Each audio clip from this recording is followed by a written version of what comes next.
안녕하십니까. 이번 시간에 임재록 공부는 교재 155쪽부터 하겠습니다. 요 앞전 본문에 임재 스님의 사만국토 법신보신 화신에 청정한 부처의 지혜 작용에 대해서 이제 질문을 하고 있는 겁니다.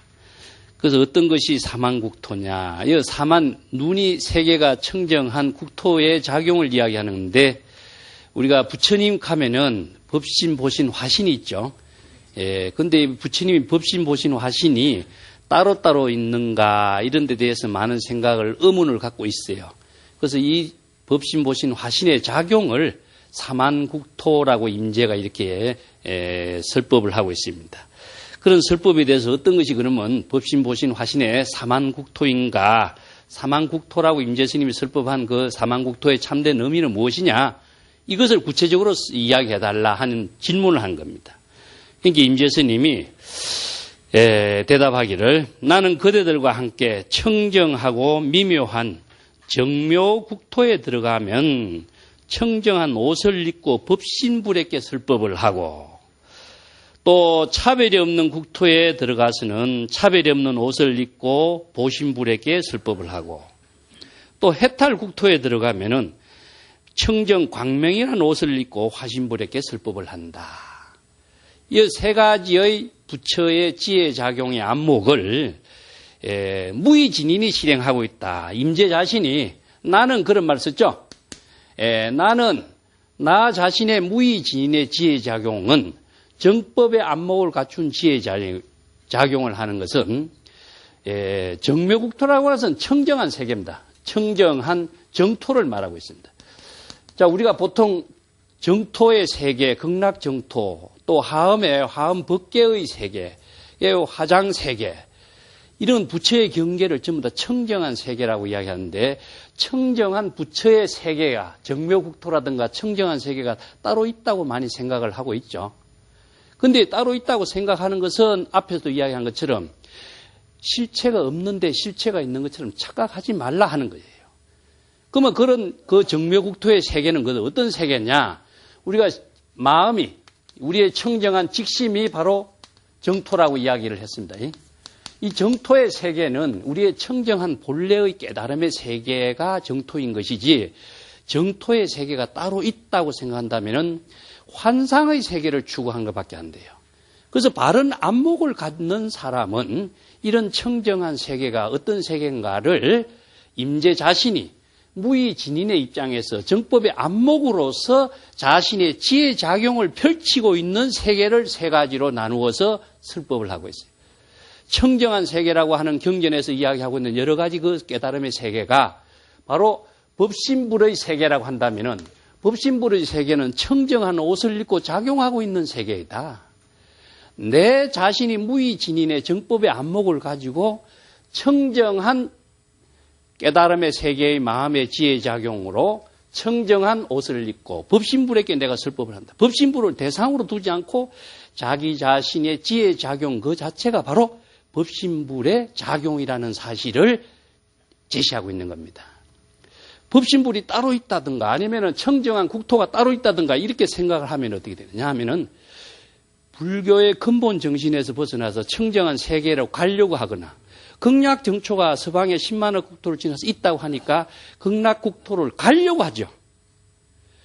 아미타 부처님이 있다고 하니까 아미타 부처님을 칭견하려고 하고, 자신의 정법의 안목을 갖춘 지혜 작용이 바로 법신불인과 동시에 청정한 신구의 삼업의 청정한 옷을 입고 자신이 청정한 세계에서 지금 활동하고 있는 그 세계가 바로 정토의 세계인데, 이 정토의 세계를 마음 밖에서 추구하게 되고 마음 밖에서 법신을 추구하고 하니까 끊임없이 허상, 환상, 업을 만드는 일에 평생 세월을 보내고 있다. 이런 정법의 안목을 갖지 않고서는 안 된다는 이야기입니다. 그 다음에 또 우리가 많이 알고 있는 무차별국토라는 것은 부처의 여러 가지의 그 작용을, 차별심을 일으키지 않는 작용을 말하고 있는데, 거울이 하나 있으면은 거울에 비추지는 모습은 무엇입니까? 어떤 사물이 거울 앞에 오더라도 거울은 스스로 차별심을 일으키지 않는 모습이죠. 이게 바로 진여의 지혜작용이고 무의진인이 일체의 상대적인 차별 대상 경계를 만날지라도 차별 대상 경계에 대해서 분별심을 일으키지 않는 그 부처의 모습을 우리가 보신불이라고 한다. 그럼 부처는 어떤 모습이냐? 부처의 참된 모습은 지혜를 작용하는 능력을 갖추고 있고 지혜가 자비가 구족되어 있어 일체의 어떤 차별 경계에도 동요되지 않고 어떤 중생, 어떤 사람 경계를 만날지라도 차별과 분별심을 일으키지 않고 항상 여여부동한, 제법 여의죠. 여여부동한 경지에서 일체의 모든 무차별의 옷을 입고서 보신불에게 설법하는 그 작용이 다름 아닌 무의진인의 정법의 안목이다. 그 무의진인 한 사람이 지금 여기 자신의 일을 통해서 법신, 보신, 화신의 작용을 대상을 두지 않고 자신의 작용으로서 전부 다 수용하고 소화하고 있는 살림살이를 지금 이야기하고 있습니다. 그 다음에 또 해탈국토. 우리가 해탈국토라는 것은 어떤 세계냐? 사바세계가 어떻습니까? 사바세계가 고통을 초래하는 세계이기 때문에 이 사바세계를 벗어나려고 다 하죠. 그 사바세계의 중생의 고통에서 윤회에서 해탈하기 위해서 불교 공부를 한다. 해탈하는 목적의식으로 불교 공부하기 때문에 해탈이라고 한다면은 어떤 해탈된 세계가 따로 있다고 생각해버리면 또 이런 오해가 생길 수가 있죠. 그래서 이것도 해탈 국토라고 하는 것도 어떤 것이냐? 광명의 옷을 입었다. 광명이라는 것은 지혜 광명을 말하고 있습니다. 이 지혜 광명은 정법 안목을 갖춘 무의진인이 부처의 지혜로 광명을 놔두면서 처처의 해탈 국토를 이루면서 사는 거예요. 그래서 지금 여기 자신의 일을 통해서 시절 인연의 일을 통해서 처처의 지혜 광명의 안목으로서 자신의 삶을 건립하고 창조하는 삶을 사는 그 모습이 바로 다름 아닌 해탈 국토의 광명 옷을 입고 있는 화신불에게 설법하는 무의진인의 살림살이다. 그러면 이 법신, 보신, 화신을 우리가 따로따로 이해를 하고 있었는데 이 삼신은 궁극적으로 뭡니까? 한 체를 갖고 있습니다. 일체죠. 우리의 무의진인의 정법 안목을 갖춘 무의진인의 살림살이에요. 그래서 이걸 다른 말로 한다면은 내가 자주 이야기하는 것처럼 지금 여기에서 자기의 지혜로운 삶을 실현하는 모습을 이 세 가지로 나누어 놓은 것에 불과해요. 자, 신구의 삼업이 청정한 것은 무엇이냐? 지금 여기 자신이 본래심으로 사는 모습이요. 일체의 무차별 세계의 삶을 사는 것. 지금 여기 자신의 일을 일체의 상대적인 차별 분별심을 익히지 않고 정법의 안목으로 자신의 일을 하는 모습이요. 화신불의 해탈 국토의 광명의 삶을 사는 것은 지금 여기 자신이 일이 반야의 지혜로 깨달음의 삶을 실현하는 그 일. 이것이 바로 화신불의 설법하는 세계다. 이게 의식으로 법신, 보신, 화신에 대한 이해를 잘못하고 법신, 보신, 화신이 따로 있다고 생각하고 존재한다고 생각하고 또 그 세계가 작용하고 있는 국토가 있다고 생각하고 한다면은 불교는 유상의 종교예요. 끊임없이 자기 자신이 부처가 되고 부처의 지혜를 작용하도록 하는 위대한 깨달음의 종교가 되지 못하고 부처를 구하고 청정한 국토를 추구하고 끊임없이 마음 밖의 대상 경계를 향해서 나아가는 그런 유상의 종교가 되어버려요. 그러면 의존의 종교가 되고 그건 불법 사상하고 전혀 맞지 않는 거죠. 그렇기 때문에 이런 점들이 수행자들도 이런 경전에서 서방 극락정토라든가 하암의 세계라든가 뭐 청정한 세계라든가 이런 이야기를 많이 하니까 전부 다 국토가 따로 있고 문수보살의 성지가 따로 있고 보현보살의 성지가 따로 있고 서가모니 부처님이 사바세계의 중생을 위해서 설법하는 세계가 따로 있고 또 비로자나 법신불이 화장세계에 설법하는 세계가 화장국토가 따로 있고 아미타불이 서방 극락정토의 극락국토에서 설법하는 세계가 따로 있고 고정된 세계가 설정을 하고 있으면은 불법을 바로 알지 못하고 환상과 대상 경계를 영원히 벗어나지 못한다. 그래서 이 사만의 세계라는 것은 지금 여기 자신의 살림살이에 이루어지고 있는 모습이다. 그래서 법신, 보신, 화신에 대해서 내가 반야신경에도 내가 설명을 해놨습니다. 법신은 무엇이냐? 법신이라고 하는 것은 형체나 모양이 없기 때문에 법신은 무엇이냐? 불법을 깨달은 몸이다. 불법을 깨달은 몸은 불법을 깨달아서 지혜를 작용하는 능력을 갖춘 것을 우리가 법신이라고 합니다. 불법을 깨달은 몸은 불법의 지혜와 자비를 구족하고 그 지혜를 작용할 수 있는 능력을 갖춘 것을 불법의 몸을 깨달은 것이 되죠. 그러면 형체가 없기 때문에 이것은 내가 다른 비유한다면은 불법을 배워서 법신이 되는 것이나 의학을 배워서 의사가 되는 것이나 똑같아요. 그럼 한 사람이 법신불이 되기도 하고 보신불이 되기도 하고 화신불이 되는 것이고, 한 사람이 의학을 배워서 의사가 되고 시절 인연에 따라서 환자를 치료하는 의술을 베푸는 일을, 그러면 의학이나 의사나 의술을 베푸는 사람이 따로 있는 건 아니죠. 한 사람이죠. 마찬가지다. 그 사람이 누구냐? 무의진인의 정법 안목을 갖춘 사람이다. 이 사람이 바로 법신이 되고 보신이 되고 화신이 된다. 그럼 법신은 불법을 깨달아서 지혜를 구족한 능력을 갖춘 몸이고, 보신은 정법을 깨달아서 부처님의 지혜와 덕상을 구족하고 30 이상 80종으로 구족한 그 부처로서의 모든 덕상을 구족한 몸을 보신이라고 하고, 그럼 화신은 무엇이냐? 법신의 지혜와 보신의 모든 덕상을 시절 인연에 따라서 중생의 근기에 맞춰서 설법하는 것. 화라고 하는 것은 변화입니다. 변화신은 몸을 낮춘다라고 하는 것인데, 어떤 몸을 낮추냐? 중생의 근기에 맞춰서 몸을 낮추는 거예요. 몸을 낮춘다라고 하는 것은 중생의 근기에 따라서 설법을 하는 그 모습을 말해요.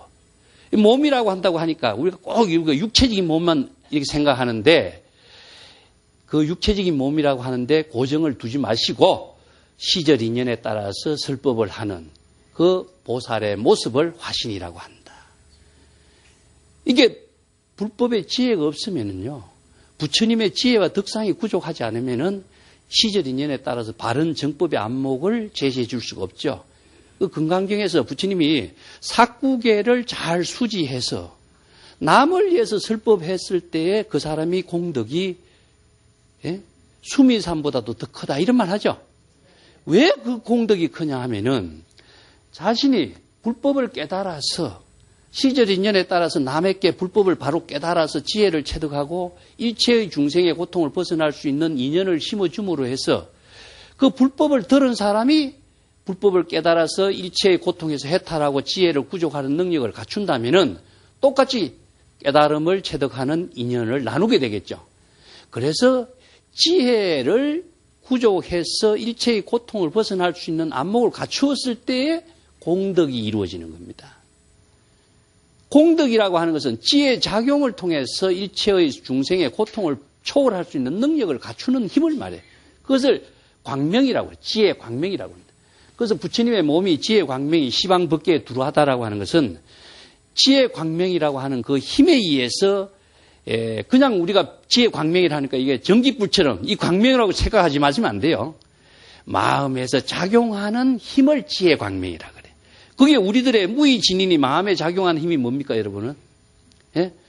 바른 정법의 안목을 갖고 삿된 견해를 초월하고 잘못된 중생심의 업장을 소멸할 수 있는 능력을 시시각각으로 자각적인 지혜로 작용하는 힘을 바로 지혜의 광명이라고 그래요. 그 지혜의 광명이 외부의 힘에 의해서 반사돼서 나타난다라고 하는 뜻은 무엇이냐 하면은 부처님의 설법과 경전의 말씀을 자신이 그 바른 법을 깨달아서 자신이 그 자각하는 지혜의 힘으로 이루어졌을 때에 그렇게 반사적인 힘으로서 같이 작용하는 겁니다. 그 힘이 바로 지금 여기에 자신의 삶을 창조적으로 만들 수 있는 깨달음의 생활된다. 그래서 이 해탈국토라고 하는 것은 임재가 앞에서도 이야기한 것처럼 곳에 따라서 수처에서 해탈하는 것이고, 지금 여기에서 해탈하는 작업을 말하지, 그 해탈이라고 하는 것이 따로 이루어지는 것이 아닙니다. 일체의 의식의 속박에서 벗어났을 때 해탈이 이루어지는 거죠. 내가 다른 어떤 중생심으로서 번뇌망념과 불안이라든가 어떤 부처를 구하고 깨달음을 구하려고 하는 생각을 갖고 있으면은 의식의 속박에서 벗어나지 못해요. 그럼 의식의 속박에서 벗어난다라고 하는 것은 지금 여기 자신의 일과 하나 된 깨달음의 생활에서만이 곳에 따라서 수처의 해탈을 된 삶을 이룰 수가 있는 거죠. 이것이 뭐냐? 자기 자신이 불법의 지혜로서 자기 자신을 교화하는 작용을 하는 겁니다. 남을 교화한다라고 하는 것은 자신의 지혜를 나누는 의미가 있지만 구체적으로는 자기 자신을 지혜로 작용하는 교화하는 힘을 발휘하는 거예요. 이게 자각의 종교고 정법의 안목이다 하는 겁니다. 조금 더 보겠습니다. 이 세 가지의 밝은 눈, 즉 법신, 보신, 화신의 정법의 안목의 눈이라고 하는 국토는 모든 조건에 따른 변화인 것이지 실체가 있는 것은 아니다. 이 국토가 이어서 부처님의 정묘국토라든가 무차별 국토라든가 청정국토라든가 하니까 이 국토라고 하는 것이 따로 존재한다고 생각하면 안 된다. 이것은 방편으로서 여기 사바세계 3개가 고통의 세계니까 이 3개를 벗어날 수 있도록 바른 깨달음의 세계를 방편으로 제시하고 있는 것이지 그 해탈국토라든가 청정국토라든가 하는 세계가 실제 하는 국토로 착각해서는 안 된다. 의변익이라는 것은 방편으로 거기에 따른 변화로서 깨달음을 이룰 수 있는 인연을 심어주기 위해서 설화해주고 있는 법문이란 뜻입니다. 근데 요즘 경전을 연구하는 사람들은 법신을 불교의 근본으로 삼고 보신, 화신을 법신의 작용으로 이렇게 생각하고 있다. 이게 법신을 체득하고 법신의 모든 작용인 것처럼 이렇게 생각하는데 이것은 주, 종이 나누어져요. 법신, 보신, 화신은 함께 작용하는 것이지 어떤 것이 주가 되고 어떤 것이 객이 되고 이런 차별심이 나누죠. 이게 지금 여기 자신의 일을 하면서 법신, 보신, 화신이라는 것이 하나가 되어서 작용해야 되는데 법신이 주고 화신, 보신은 용이다. 이렇게 의식적인 변화로서 거기에서 구분하는 마음이 생긴다면 벌써 자신의 일이 바로 차별 분별심의 작용 속에서 이루어지기 때문에 깨달음의 생활이 이루어지지 않게 된다는 이야기입니다. 그래서 임재가 나의 견해로서 말한다면 법신은 설법할 수가 없다. 법신이 주가 된다면 법신이 설법하고 보신이 용이 된다 이런 작용이 되겠죠. 그런데 법신은 형체가 없어요. 형체가 없는 법신이 어떻게 설법할 수 있느냐. 그러면 설법을 하는 것은 누구죠? 예? 화신이죠. 그럼 화신이 설법하는 것이지 법신이 어떻게 설법하냐. 그러면 화신은 법신의 지혜의 작용이 없이 또 설법할 수는 없는 거죠. 그렇기 때문에 법신이 주고 보신, 화신은 용이고 주와 객이라는 이런 차별 분별심을 나누어 쓰지 마라. 이것은 일체다. 한 체가 되기 때문에 무의진인의 정법의 안목으로 지금 여기 자신의 일 속에서 함께 작용돼야지 벌써 주, 종을 나누고 체와 용을 나눈다면 벌써 차별 경계를 자기가 만들어버린 거예요. 그렇게 경론가들이 주석을 쓰면서 체와 용이 이걸 나누고 주와 객을 나누고 이렇게 논리적으로 이야기하는데 논리적으로 이해하는 그것은 방편적인 이해인 것이지 작용에서는 나누면은 벌써 차별 경계에 떨어지게 돼요. 그래서 우리가 불법을 이해하기 위해서는 방편이 무엇이고 주와 객이 무엇이고 체와 용이 무엇이고 이렇게 논리적으로 이해를 합니다만 작용을 하고 있을 때는 지금 여기 자신의 일을 살림살이를 펼치는 가운데에서는 그것이 나누어진다면은 자신이 벌써 차별 분별의 경계에 떨어져서 중생심으로 전락돼 버린다 이겁니다. 이 때문에 항상 불신의 구불이라고 하는 것은 불법의 교리에 맞추어서 건설적으로 가짜로 이렇게 임시로 세운 것이다. 이게 건립이라고 그러는데 우리가 불국토를 건립이라는 이런 말씀입니다. 건립한다라고 하는 것은 창조와 그런 의미를 갖추고 있지만은 이것은 방편적인 지혜로서 창조하는 것을 말해요. 우리의 살림살이가 다 그렇지 않습니까? 불법의 지혜를 활용해서 지금 여기에 깨달음의 삶을 건립한다. 이런 말 했을 적에 방편적인 지혜로서 자신의 삶을 건립하는 것이지 건립이라고 해서 어떤 불변의 어떤 모습을 만들어가는 건 아니죠. 착각을 하지 마라. 불국토를 건립한다. 불국토를 내가 어떻게 건립하겠습니까? 보통 다른 사람들이 불국토를 건립하니까 서방 극락정토와 같은 불국토를 건립한다. 이것이 사찰을 건립하는 것처럼 불국토를 건립하는 것처럼 착각하고 있거든요. 지금 여기에 자신의 일을 창조적으로 불법의 지혜의 방편 법문을 활용해서 창조적인 삶을 만들어가는 것을 우리가 불법을 건립한다. 지금 여기에 깨달음의 삶을 이루는 것을 불국토를 건립한다. 그러면 불국토와 불법을 건립한다라고 하는 것은 불법의 지혜로 지금 여기 자신의 일을 정법 안장의 안목으로 창조적인 삶을 실현하는 것을 말하는 것이지, 그것이 형체가 있다, 불국토가 모양이 있다, 있을 수가 없죠. 그러면 그것은 뭐냐? 지금 여기에 자신의 삶을 건립하는 세계를 방편적으로 설하고 있는데, 이것을 어느 문자의 어떤 표시나 그게 따라서 그것이 실제하는 것으로 착각하고 있기 때문에 많은 사람들이 불법 공부를 하면서도 오류에 떨어지고 있다.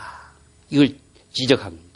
그래서 부처의 몸의 구별이라고 하는 것은 불법의 교리에 의거해서 방편으로 세운 것이고, 또 부처의 국토라고 하는 것도 청정한 국토나 여기에서 무차별 국토나 해탈 국토라고 하는 것도 부처의 몸에 대한 법신 보신 하신에 대한 그 부처의 몸에 대한 본체에 의거해서 설명한 것에 불과할 것이다. 그것이 실제하는 국토라든가 실제로 존재하는 부처의 몸이라든가 이것을 있다고 착각해서는 안 된다. 이런 주장한 사람이 누구냐 하면은 현장의 제자 자은규기의 말입니다. 요 앞에서도 임재가 이 말을 또 한 번 인용하고 있는데, 이 경전에서 여러 가지 논서에서 주장하고 있는 말들의 요점을 아주 잘 여기 인용하고 있는 겁니다. 법성의 불신이라든가 법성의 국토, 여기서 법성이라는 것은 참 어려운 용어죠. 불교의 용어가 이렇게 이제 법신이라든가 법성이라든가 이런 말을 쓰면서도 법성이란 말을 씁니다. 또 법성은 모든 법의 본성을 법성이라고 합니다. 자, 법성, 불성, 이런 말은 성이 들어가는 것은 불교에서는 전부 다 본질을 이야기하고 있습니다. 근본을 이야기하는 것이고, 법성의 상대적인 말로 하면 무슨 뭐냐면 법상이라고 합니다. 법상과 법성의 모습은 무엇이냐 하면은, 법은 일체의 모든 존재가 존재하고 있는 것을 말하는데, 불교에서 이야기하고 있는 법은요, 의식의 대상으로 작용하는 것을 말해요. 안입이 설신의 색성양 미촉법 이런 말 쓰죠. 그러면 무엇이냐 하면은 의식에 상대하고 있는 것이 무엇이냐? 법입니다. 그렇기 때문에 의식의 대상 경계가 법인데, 이것은 우리가 눈을 뜨고 사물을 봤을 적에 여러분들 법당의 건물이라든가 흙판이라든가 이런 것이 눈의 대상 경계로 나타나고 있는 모습이 상이죠. 그러면 여기 성은 무엇이냐 하면은 이 상을 보는 근본에 우리들의 본성의 작용을 말해요. 그래서 모든 법이 어떻게 이루어지느냐 하면은 자, 시절 인연의 작용으로 이루어진 것이고, 그것이 무상한 존재죠. 무상한 존재인데 유상한 존재로 착각하지 마라 이겁니다. 이어서 상은 무엇이냐? 의식이 없을 때는 이 법은 존재하지 않아요. 그 인식의 대상이 있을 때만 존재하는 것이지, 인식의 대상이 없을 때는 존재하지 않는데, 존재하는 것은 착각하지 마라.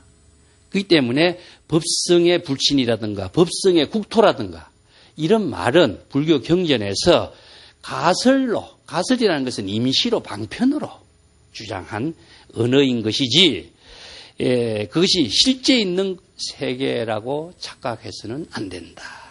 그래서 방편으로 건립된 언어일 뿐이다는 겁니다.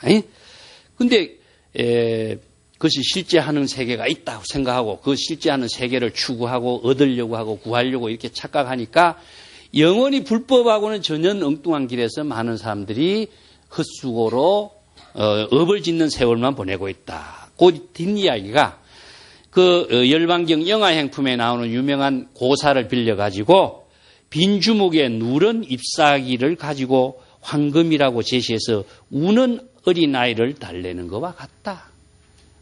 열반경 영하행품에 이런 말이 나와요. 어린애가 우니까 애야 울지 마라.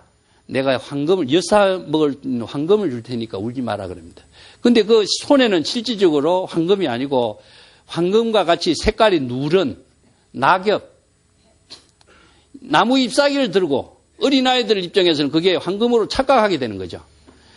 자, 이렇게 울지 마라, 황금 줄 테니까 울지 마라 그런 거다. 이게 방편이라는 것이 뭐냐면 어린아이를 달래기 위해서 임시로 가설된 이야기입니다. 실제로 황금은 아니지만은 울음을 거치기 위해서는 부득이 이 방편을 쓰는 황금을 제시하는 거나 마찬가지다. 불법을 깨닫게 하기 위해서는 부득이 이 언어 문자를 사용하지 않을 수가 없는 것이다. 사바세계를 벗어나기 위해서는 불국토를 제시하지 않을 수가 없고, 부처가 되게 하기 위해서는 중생심을 벗어나게 하기 위해서는 부처라고 하는 말을 방편으로 쓰지 않을 수가 없는 거예요. 그렇게 해서 부처의 몸이 법신, 보신, 화신이라는 부처의 몸을 방편으로 중생심을 벗어나기 위해서 설했고, 또 사바세계를 벗어나서 부처의 지혜에 작용하는 그 깨달음의 세계가 바로 청정국토요, 해탈국토요, 무차별국토라고 하는 부처의 활동 영역인 세계가 국토란 말로 제시했는데, 그것을 방편의 언어인 줄 모르고 진짜 존재하고 실제하는 국토로 착각을 하고 있으니 불법의 근본 정신을 모르니까 엉뚱한 길에서 평생 헤매는 것이죠. 그래서 이것은 어린아이를 달래기 위해서 방편으로 제시한 것과 같다. 또 진려와 마름과 마름 뼈다귀 같은 물건에서 무슨 국물을 찾을 수 있겠는가? 이것은 이제 진려와 마름이라는 것은 이거 가시가 많이 나 있는 식물이랍니다. 왜 우리나라에서는 그런 이런 것이 잘 별로 없는데, 그걸 아무리 많이 울카내도 거기에서 국물이 나올 수 있는 것은 없는데, 마른 뼈다귀에서 국물이 나올 수 있겠느냐? 이거와 똑같은 이야기죠. 그걸 방편으로 제시한 언어 문자, 그것을 아무리 씹고 국물을 끓여도 거기에서는 맛볼 게 하나도 없다, 이 이야기예요. 방편은 방편으로서 의미를 바로 알아야 되는데, 방편 그 속에 뭐가 있는 것처럼 청정한 국토라니까 청정한 국토, 법신불이라고 하니까 법신불의 세계가 뭐가 있는 것처럼 생각하고, 자기가 자신의 마음 작용이 바로 청정 국토를 이루고 법신은 보신을 이루는데, 그 마음의 본질을 벗어나서 그 세계가 있는 것이랑 착각하니까 그 이러한 비유를 가지고 그런데 착각에 떨어지지 말라 이 말이에요. 마음 밖에 법도 없고 또한 마음 안에서도 얻지 못하는데 무엇을 구하려고 하는가? 이게 불법 공부의 현묘한 작용입니다. 마음 안에서 찾으려고 하니까 마음 찾는 공부하라고 그랬죠, 여러분? 많이 들어봤죠? 마음 찾는 공부했는데 여러분 마음 다 찾았는가? 마음 밖에서는 불법을 못 구한다고 했으니까 마음 밖에서는 놔두자. 마음 밖에서 도를 구하는 것은 외도기. 도를 구하라고 하니까 마음 찾는 공부라고 생각해버려요. 그런데 마음 안에서 마음도 찾을 수가 없고, 마음 안에서 마음의 작용을 도로서 이루는 지혜를 체득해야 되는 것이지, 마음 안에서 어떻게 또 도가 있느냐. 전부 다 부처, 깨달음, 도, 정토 이런 세계를 많이 불교에서 이야기하니까 방편으로 제시한 언어가 전부 다 그것이 새로운 어떤 실제하는 세계인 것이 그냥 착각하고 있습니다. 그래서 무소구, 무소득 알지요? 자, 여기서 한마디를 우리가 이걸로 기계를 시켜야 돼. 무소구, 무소득. 구하는 바가 없어야 돼. 그것이 유구계고라 그랬습니다. 구하는 것이 있으면은 모두 다 고통을 초래하는 것이다. 유구계고란 말. 그래서 씁니다. 구함이 있으면 고통을, 구하는 것은 모든 의식의 대상이기 때문에 자기를 고통으로 만드는, 업을 만드는 일밖에 없다. 그렇기 때문에 무소구, 또 무소득이란 말을 씁니다. 얻은 것이 있어서는 안 돼. 그래서 이걸 다른 말로 한다면 무소유라고 그래. 무소유. 소유하는 것이 있고 얻은 것이 있으면요, 그게 좋은 것 같지만은 자기를 고통으로 만드는 인연밖에 안 된다. 이걸 다 비우는 것을 불교에서는 뭐라 그랬죠? 선에서는 한마디로 본래 무일물 그랬습니다. 본래 무일물. 한 물건도 없는데, 한 물건을 구하려고 하니까 어떻습니까? 환상적인 어떤 세계를 구하는 의식의 대상 경계를 환상으로 만들어 놓고, 그 환상으로 만든 의식의 대상 경계 속에서 부처도 구하고 도도 구하고 깨달음도 구하고 정토도 구하고 구해지느냐? 오히려 구하려고 하는 그것이 또한 자기를 더욱더 고통으로 만들고 업을 만드는 것인 줄 알아야 하는데, 구하려고 하니까 더욱더 고통을 만들어요. 그래서 구함이 있으면 전부 다 고통을 만드는 것이다 라고 여러분 잘 이해해야 돼요. 그래서 무소유 무소득이라는 것은 궁극적으로 그러면은 허무주의냐? 아니죠. 구하려고 하는 허상에서 벗어나서 진실된 자신의 안목으로서 진실된 삶을 창조적으로 실현하는 데 초점을 두는 것이지, 불교는 존재하지 않는 것을 존재하는 것처럼 착각하고 구하고 하니까 평생 헛된 수고, 헛된 공상 속에서 자신의 삶을 무의미하게 낭비하게 된다 이겁니다. 얼마나 귀중한 이 우리 인생의 삶의 시간을 이런 허상과 환상과 공상 속에서 업을 짓는 삶으로서 다 탕진하게 했어야 되겠느냐. 그래서 불교는 항상 현실성의 종교다. 미래의 종교가 아니고 불확실의 종교도 아니라 항상 현실에서 확실한 삶을 지혜로 작용하는 종교이다. 여기에만이 진실된 삶의 가치를 이루는 길은 이밖에 더 없어요. 그 진실이라고 하는 것은 항상 현실에 작용하는 힘을 말하는데, 현실에 작용하는 힘을 반야의 지혜로 작용하게 하는 창조적인 삶만이 자신을 아주 가치 있고 위대하고 보살도의 삶을 만드는 길은 이 길밖에 없다 하는 이야기입니다. 좀 시간 좀 났으니까 한 단 더 보겠습니다. 교재 158쪽에 넘어가겠습니다. 그대들이 제방에서 많은 사람들이 불법을 수행하고 깨달음을 정득해야 한다고 이렇게 큰 스님들이 말하지만은 이거 잘못된 것이다. 그래서 수행을 해라. 깨달음을 얻어야 된다. 한 소식 얻어야 된다. 이게 얼마나 많이 강조하고 있어요. 근데 임재는 뭐라고 했습니까? 이거 잘못된 가르침이다. 왜 임재가 이렇게 단적인 이런 말을 했는가 한번 봅시다. 설사 수행에서 얻은 것이 있다고 해도 이것은 모두 생사의 번뇌 망념으로 윤회를 만들어가는 업장이 되는 일밖에 없다. 자, 여기서 무소구, 무소득이라는 것을 잘 보셔야 됩니다. 무소구, 무소득이란 말을 그렇게 법문을 불교 경전에서 선어록에서 강조했는데, 한 소식 얻어라. 깨달음을 얻어야 된다. 수행을 해서 잘 닦아야 된다. 마음 닦는 공부 잘 해야 된다. 이렇게 전부 다 우리는 들어온 소리가 많죠. 자, 그러면 정법의 안목에서 볼 적에 어느 것이 그럼 과연 올바른 우리가 불법 공부고 수행이냐. 이런 혼란이 일어나죠. 그럼 어디에 근거를 해야 되겠습니까? 제가 항상 강조하는 말입니다. 예? 자, 여기에서 우리가 임재의 설법도 사람의 말입니다. 그래서 법에 의거하지 사람에 의거하지 마라 그랬죠. 그러면 법에 의거하는 설법을 들어야 우리가 정법의 안목을 갖출 수가 있어요. 법에 의거. 사람의 설법이라고 하는 것은요, 자기의 주관적인 입장에서 자기가 보는 안목과 자기의 식견으로서만 이야기하게 되어 있습니다. 그래서 우리가 훌륭한 선지식의 좋은 설법이라고 하는 것은 얼마나 바른 정법의 설법을 할 수 있는가, 정법의 설법으로서 올바른 반야의 지혜를 구족할 수 있는 바른 방편의 법문을 설하고 있는가. 그래서 우리가 좋은 어록이라든가 좋은 경전의 말씀을 법에 의거해서 배우는 수행을 한다. 그래서 여실수행, 여법수행이란 말을 강조하는 겁니다. 그래서 다른 사람이 여기에서 뭡니까? 임재가 지금 주장하는 것은 그 시대의 선성들이 이런 주장하고 있는 걸 지적하고 있는 겁니다. 수행해서 깨달음을 잘 정득해야 된다. 이렇게 주장하는 사람들이 우죽순처럼 많은 선지식이 이 주장을 하고 있지 않느냐. 그게 잘못됐다, 임재의 주장.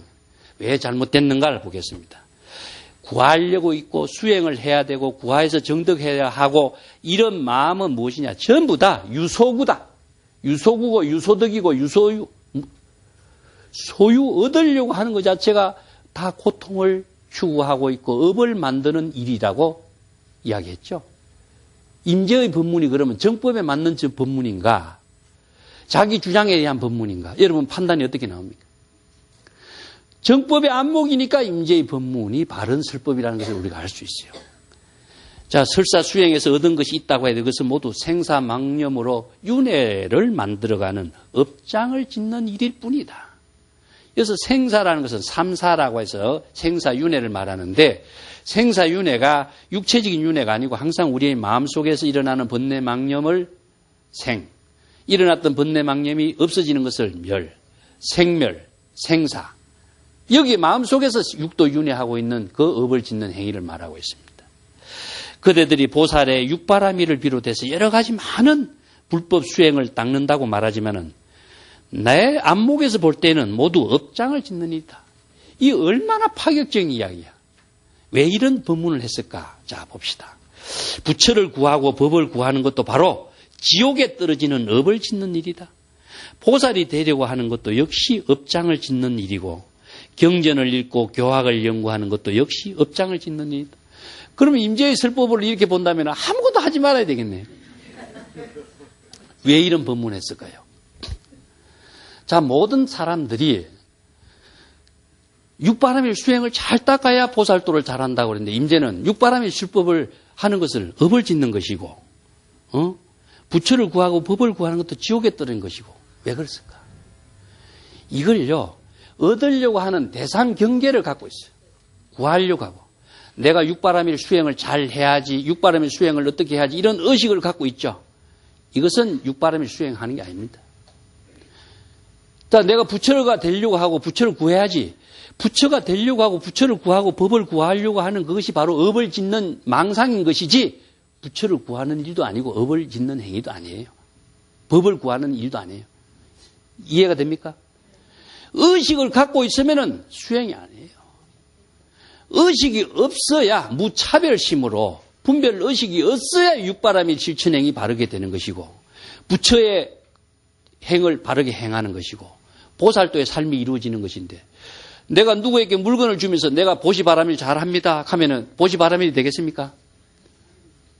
3륜 청정에 보시바라밀이 안 되죠? 그럼 내가 누구에게 보시바라밀 했습니다 하고 보시바라밀 했다고 하는 것이 보시바라밀이 아니고 업을 짓는 행위가 되겠죠? 마찬가지야. 의욕도 마찬가지. 내가 억지로라도 참지, 내가 도인이니까 참지, 내가 선지시니까 참지, 이게 참음이 되겠습니까? 의식이 있는 것은 참음이 이루어지지 않아요. 의식의 대상 경계를 가지고서는 바라밀의 실천이 불가능하고 부처나 법을 도를 구하고 한다는 의식을 갖고 있는 한 부처나 도의 법을 구한다라고 하는 의식은 업을 짓는 행위일 뿐입니다. 이것이 바로 정법의 현지라 현지. 정법의 현지를 바로 알지 못하면요 바른 수행을 할 수가 없습니다. 육바라밀 실천도 바로 할 수가 없어요. 그런데 우리가 모든 경전에서 알고 있는 지식을 갖고 육바라밀 다 실천하고 있고 도인 행사 다 하고 있지 않느냐. 업을 짓는 행위인가 아니면은 육바라밀 실천하는 행위인가. 이 여러분들이 바른 안목으로서 자신의 보살도의 삶을 어떻게 해야 할 것인가. 안목이 없으면은 업을 짓는 행위가 돼요. 임재가 업을 짓는 일에서 벗어나서 바른 보살도의 지혜로운 삶을 실현하도록 해야 된다. 그 뒷구절에 나와요. 부처와 조사는 번뇌 망념의 업장을 짓지 않는 무사인이다. 이 무사인이란 말이 바로 무의진인을 말하고 있습니다. 여기서 무사하게 이런 뜻인데 예? 무사인. 이게 일이 없는 사람이다. 이게 일이 없는 사람이니까 육체적인 일이 없는 사람이다. 이렇게 생각하겠죠. 그런 뜻이 아니고 무사는 항상 무심과 무사와 같이 연결되어 있습니다. 마음의 번뇌, 망념의 일이 없는 사람을 무사인이라고 그래요. 의식의 대상 경계를 갖고 있지 않는 사람을 무사인이라고 그러고 내가 무슨 일을 한다고 할 적에 무슨 일을 한다라고 하는 의식의 대상 경계를 갖고 있으면 이것은 무사인이 될 수가 없어요. 이게 무심의 경지에서 지금 여기 자신의 일에 완전 삼매, 몰입해. 자신의 일에 몰입된 삶이 바로 진실된 깨달음의 생활이 될 뿐이지 내가 지금 여기서 무슨 일을 하면서 의식 분별심으로서 일을 하게 되는 것은 무엇이냐 하면은 차별 분별심의 작용 속에 사는 업을 짓는 행위지 지혜로운 삶은 아니라. 그런데 이 중생은 착각을 하고 있어요. 내가 이것을 보시바라밀을 잘해야지 인욕행을 잘해야지 육바라밀을 잘했다고 착각할 뿐이에요. 이 진정한 불법의 안목이 없으면은 자신이 업을 짓는 행위인지 도를 잘 닦는 행위인지 모르는 거예요. 이 착각 속에 있는 거예요. 그래서 무사인이라고 하는 말의 의미가 무엇이냐. 번뇌 망념이나 조작된 행위는 청정하고 조작 없는 행위. 청정이라는 업장이 돼. 내가 청정행을 닦아야지 이런 생각을 갖고 있으면요. 청정행을 닦는 것이 아니라 청정행이라는 업을 짓는 것이 돼요. 아주 미묘하죠? 자, 청정행을 닦아야지, 보시행을 해야지 하는 것은 의식을 갖고 그 행을 하면은 업을 짓는 행위밖에 안 돼요. 이게 불법의 현지라. 이 현지를 갖지 않고 안목이 없으면은요, 자기는 잘하는 보살이라고 생각하고 수행이라고 생각하는데 임재의 법문처럼 전부 다 업을 짓고 있는 생사윤회하는 업장을 짓는 삶을 살고 있다는 이야기입니다. 임재의 법문을 음미를 해봐야 돼. 번뇌 망념의 일을 없는 사람, 이게 무사인이다. 어떤 바보 같은 수행자는 배부르게 밥 먹고 자선의 실천을 하면서 번뇌 망념을 꽉 붙잡고 놓으려고 하지 않아요. 번뇌 망념을 꽉 붙잡고 참선하는 것이 무엇이냐? 이먹고 하는 겁니다. 의심을 붙잡고 참선하는 것은 번뇌 망념의 의심을 붙잡고 참선하는 거예요. 무슨 뜻인지 알겠어요? 그 의식의 대상 경계인 번뇌 망념을 꽉 붙잡고 참선을 하니까 번뇌 망념에 업을 짓는 행위만 되지, 그게 오히려 참선이 되겠어요? 번뇌 망념에 일이 없어야 자신이 안목의 지혜로운 삶이 되고 보살도 삶이 되는데, 한 소식 해야지 그 생각 꽉 붙잡고 참선하고 있으니까, 번뇌 망념의 업장을 붙잡고 참선하니까 한 소식이니 깨달음의 생활이 이루어지겠어요? 이게 얼마나 날카롭게 지적하고 있어. 또 봅시다. 시끄러운 곳을 피해서 조용한 곳을 찾아다니는데, 이것은 외도의 가르침입니다. 보통 참선 수행한다고 처음 다 시끄러운 데 벗어나 산중에 타가죠. 이건 청정하고 조용한 곳에 속박되어진 업을 짓는 행위거든요. 정박이라고 그럽니다. 이걸 정박. 조용한 곳을 추구하는 마음이다. 조용한 것을 추구하는 마음의 의식 경계에 속박되어서 업을 짓는 행위가 되버려요. 이것은 뭐냐? 시끄러운 것을 벗어나서 조용한 것을 찾으니까 취사 선택이고 분별심에 떨어지고, 조용한 것에 속박된 의식 속에서 영원히 벗어나지 못해. 또 더러운 곳을 벗어나서 청정한 것을 추구하는 것도 마찬가지야. 교를 버리고 선을 추구하는 것도 마찬가지야. 한쪽을 버리고 한쪽을 추구하는 것은 또 다른 집착의 속박을 향해 나아가는 중생의 업을 짓는 행위밖에 안 돼요. 이게 바르게 알지 못하면 바른 수행을 못하게 되어 있습니다. 여러분들 이런 소리 처음 들어봤죠? 예. 봐라, 한 소식 얻기 위해서 그 번뇌 망념을 붙잡고 참선하고 있으니까, 번뇌 망념의 덩어리를 짊어지고 참선하고 있으니까, 이게 뭐냐? 관대라고 그러는데, 업장을 짊어지고 참선하니까 업장의 속박 속에서 자기가 벗어나지 못하는 참선 생활을 하는 거예요. 형식은 그럴듯해 보이는데 속에서는 전부 다 업장을 짓는 행위로서 한 삶이 이루어지는 거예요. 이 불법의 현지를 모르고 정법의 안목이 없으면은 업을 짓는 중생으로서 벗어날 수가 없어요. 그래서 불법의 대의를 바로 알고 정법의 안목을 갖추고 불법의 현지를 바로 잘 깨달아서 바른 방향과 바른 수행으로 올바른 참선 수행을 했을 때에 자기 자신이 처처의 해탈을 이루고 처처의 자신의 깨달음의 삶을 실현할 수 있는 수행자가 된다. 자, 오늘 이야기 마치겠습니다.